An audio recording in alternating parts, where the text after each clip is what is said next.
Pemirsa Bali TV berjumpa dalam berita terkini dan kali ini saya berada di Gedung Jaya Sabe terkait dengan penyerahan bantuan sembako dari BUMN Peduli, yakni dari Pelindo 3, kemudian dari BNI dan dari PLN.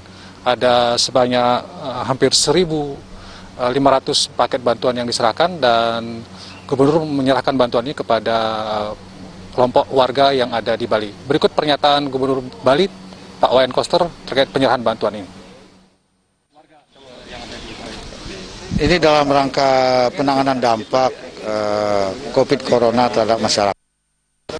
Kawan-kawan yang tergabung dalam Satgas BUMN itu berkontribusi untuk menyalurkan CSR-nya kepada masyarakat yang ada di Bali, dan tentu masyarakat yang ada di Bali ini mencakup semua komponen masyarakat. Ada warga NTT tinggal di Bali, ada warga juga dari daerah lain yang tinggal di Bali. Semua harus kita berikan perhatian karena bagaimanapun ini adalah warga kita di Bali juga yang sama-sama kena dampak. Jadi hari ini kita dengan warga Bali yang berasal dari NTT, besok adalah dengan warga yang lain akan diserahkan bersama sama dengan NU, Muhammadiyah, dan Dewan Masjid Indonesia Provinsi Bali. Kepada BUMN ada yang mau disampaikan?